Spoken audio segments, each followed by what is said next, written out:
Good evening. That's what I'm talking about. You know, first and foremost, I just want to express my gratitude to the whole AFLAC team. Thank you all so much for giving me this opportunity. I want to express my gratitude to Brent and to Kelsey. Thank you guys so much for that intro. I told Kelsey not to say dynamic athlete. I was an underdog. I could play a little bit, but I was an underdog for the most part. But as I stand right here on this stage before you tonight, you know, a lot of thoughts come to mind. You know, and first and foremost, I think about my life and I think about adversity and I think about opposition. But for the most part of my life, I've been on this quest to figure out how can I work hard for something and my performance is not based upon the outcome. How can I work and my effort and my motivation and my drive is not based upon what the product will be, but more so based upon me taking pride in what I do. And so I came up with this thing called process over product, and I firmly believe the process saved my life. And what I mean by the process, I'm talking about the way I handle my business on a daily basis and the way I go about every single aspect of my life. I live by this thing called empty the bucket. And when people hear it, they think it's a cute slogan, empty the bucket. But what they don't understand, it's an unspoken law. Empty the bucket, it's an unspoken law of accountability and responsibility to me on this earth and my existence and everybody that is connected to me. I may be crazy, but I don't know. I just believe that I'm supposed to give everybody that is connected to me the best version of me. I just believe I deserve to give my wife and my children the best version of me. I just believe the people that I'm of service to on this earth, I deserve to give them the best version of me.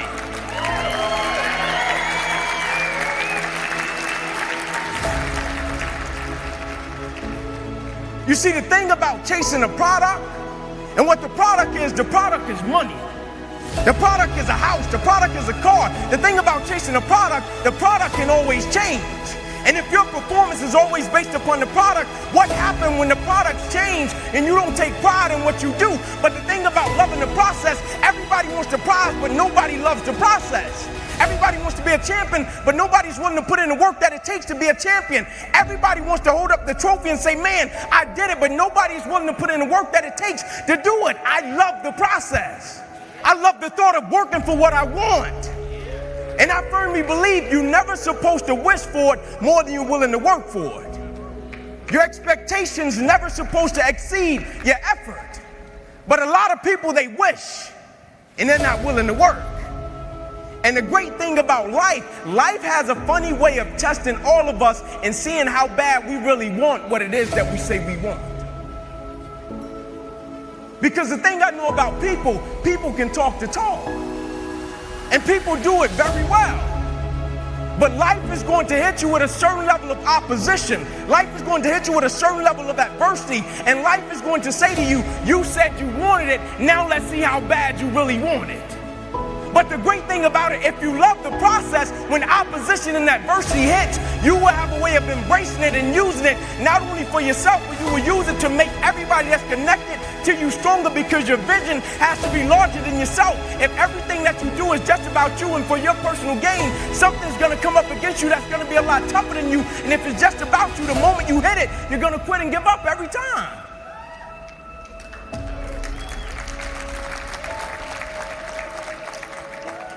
But I believe in giving the backstory, because I think the backstory shapes and molds situations and circumstances. And so I have to give you the backstory of what shaped and molded me into the man that I am today. I'm 29 years old.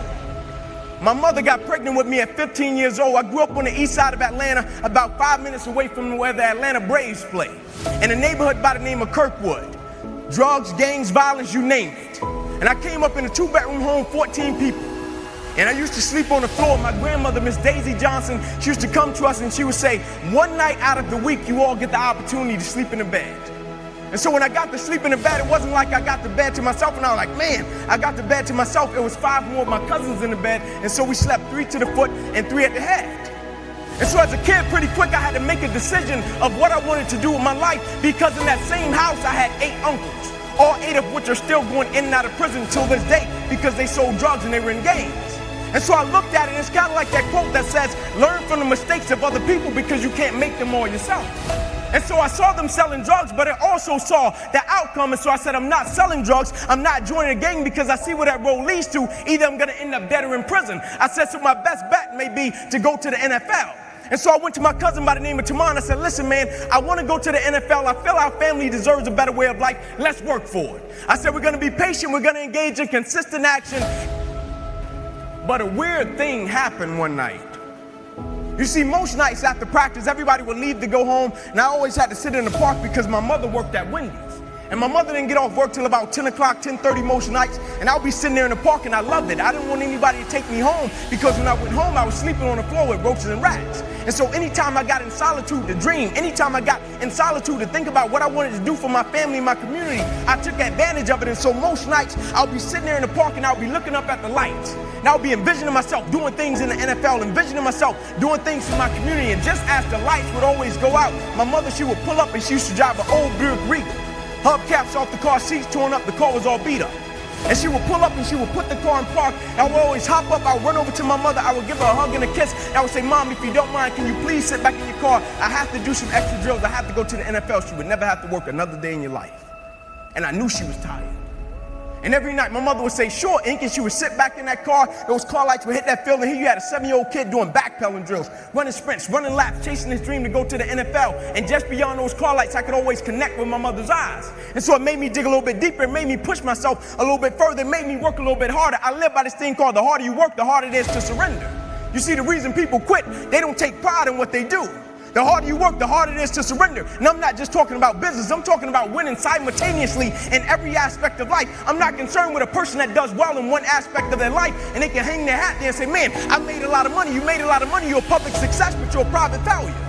What good is it to make a lot of money and you don't want to go home to your family?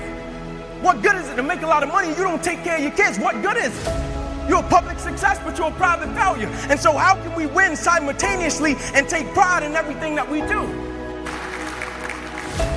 I saw friends in my community come off the corner from selling drugs and go to college. I saw friends in my community come out of gangs and go to college.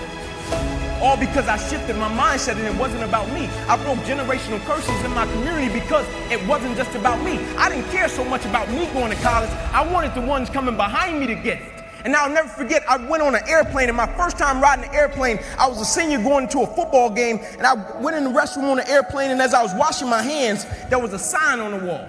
And I'll never forget it. My first time on the airplane, I'm washing my hands, there was a sign on the wall. And as I was walking out of the restroom, the sign said, as common courtesy to the person that's coming behind you, can you wipe the sink out and leave it better than you found it? And I said, as common courtesy to the generation that is coming behind me in life, everything that I touch, everything that I'm a part of, I vow to God that I will leave it better than I found it. And so now it wasn't even about me. And I got my scholarship up to Tennessee, and they looked at me when I first hit campus, 135-pound kid soaking wet in the SEC. And the first reporter, he asked me, he said, Inky Johnson, do you even think you're going to play at the University of Tennessee? He said, you're 135 pounds. I said, not only am I going to play, I'm going to start. I said, you made a mistake. I said, see, what you don't understand, and this is what most people do, they base judgment off of what they can see. But what they don't understand, the moments that make you who you are, the moments that they can't see.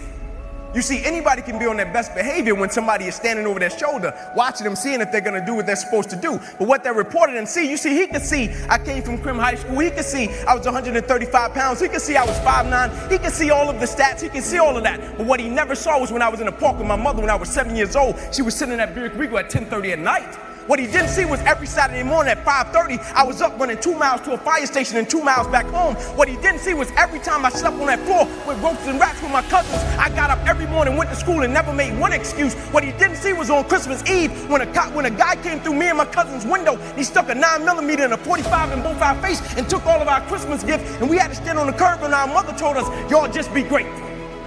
He didn't see that. And those were the moments that made me who I am. And so now his opinion didn't matter. His opinion would never become my reality. And my freshman year, I played special teams. Sophomore season came, broke the starting lineup. You know the first person I went to see at media day?